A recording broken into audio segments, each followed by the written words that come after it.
Assalamualaikum warahmatullahi wabarakatuh. Perkenalkan nama saya Desi Alfilia Kurniawati dengan NIM 192231008 dari Gizi 5A. Di sini saya akan mempresentasikan hasil dari literatur review mengenai neraca bahan makanan. Yang pertama yaitu ide nasional. Judul yang artikel yang saya gunakan yaitu Analysis of Supply and Adequacy of Food Balance Sheet, Case Study in Poultry Organ Sheet, pada tahun terbitnya 2024 untuk penulisnya Arif Susilo. Yang pertama yaitu pengertian food balance atau neraca bahan makanan merupakan metode survei konsumsi tingkat nasional yang menilai ketersediaan pangan di suatu wilayah dibandingkan dengan jumlah penduduk sebagai konsumen. Data diperoleh di sektor pertanian untuk menggambarkan ketersediaan dan pola konsumsi pangan secara makro, serta digunakan dalam perencanaan kebijakan pangan dan pertanian.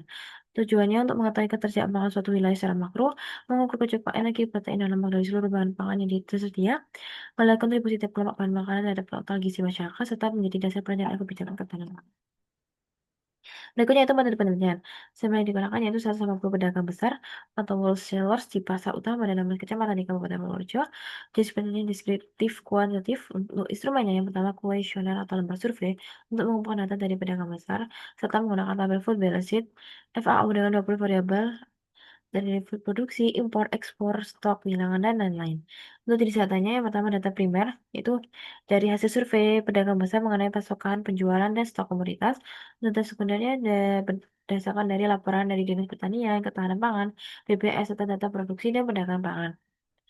Lalu untuk langkah-langkah yang pertama, identifikasi pedagang besar di 16 kecamatan sebagai responden penelitian, melakukan survei lapangan yaitu mendatangi pedagang besar dan mengisi kuesioner terkait pasokan, penjualan, dan stok pangan, mengumpulkan data sekunder dari instansi pemerintah, seperti Dinas Pertanian, Nilai Ketahanan Pangan, dan BPS, lalu mencatat data produksi, impor, ekspor, dan stok pangan dari laporan resmi, serta menggabungkan data primer dan sekunder untuk dimasukkan dalam tabel food balance.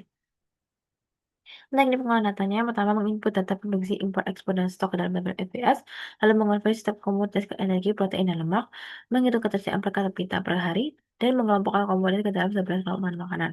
Untuk teknik analisis datanya, pertama analisis rencana pangan berdasarkan pedagang FAO, menghitung kontribusi energi, protein, dan lemak tiap kelompok pangan, dan membandingkan hasil dengan standar WNPG 11 tahun 2018 untuk menilai kecukupan pangan.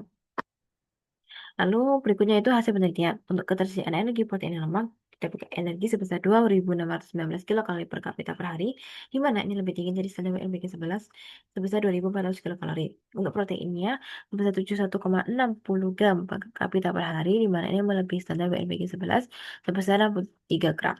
Untuk lemaknya sebesar 43,54 gram per kapita per hari. Untuk kelompok pangan penyumbang terbesar untuk kalori tertingginya yaitu padi-padian, khususnya beras sebesar 1.193 kilokalori per hari. Untuk penyumbang protein tertingginya terdapat pada padi-padian dan ikan, terutama ikan lele dan gurame. Lalu untuk penyumbang lemak tertingginya yaitu minyak goreng sawi sebesar 291 kilokalori dan 14,99 gram lemak per hari. Untuk komoditas dominannya yaitu untuk padi-padian berupa beras yang menjadi kontributor terbesar, lalu untuk pangan hewaninya ikan lele dan gurame paling banyak dikonsumsi. Gula mangkok atau gula sumber dan gula jawa lebih dominan daripada gula pasir. Lalu untuk minyak dan lemaknya, minyak goreng sawit paling tinggi tersediaannya. Untuk komoditas dengan ketersediaan rendah, untuk sayurnya yaitu jamur, di mana ini memiliki ketersediaan terendah. Lalu untuk buahnya, yaitu anggur, hampir tidak tersedia. Dan susu, produksi susu sangat rendah sehingga banyak bergantung pada impor dari luar daerah. Selanjutnya itu validitas. Berdasarkan studi dari Van der Velde Kolk et al. Tahun 2021 menunjukkan bahwa FBS valid untuk estimasi konsumsi populasi karena mewakili ketersediaan pangan nasional. Namun, makanan agregat dapat menyebabkan over atau underestimasi, sehingga validitasnya perlu digunakan dengan hati-hati. Lalu untuk reliabilitasnya sendiri, menurut Van der Velde Kolk et al. Tahun 2021, FBS reliable karena memberikan hasil yang konsisten di berbagai versi dan komoditas. Data FBS stabil dan dapat diprediksi direplikasi meski di tidak setepat MFCS.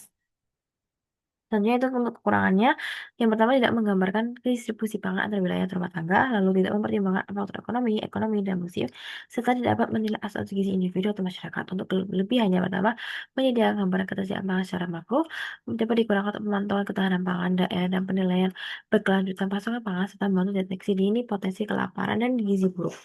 Untuk cara mengurangi potensi bias, yang pertama mengombinasikan dengan survei konsumsi rumah tangga untuk memperoleh gambaran yang lebih akurat mengenai pola konsumsi masyarakat, lalu memperbarui data secara berkala agar hasil analisis mencerminkan kondisi pangan terkini, kita menggunakan data dari sektor seperti pertanian, perdagangan, dan kesehatan guna meningkatkan ketepatan dan kelengkapan informasi.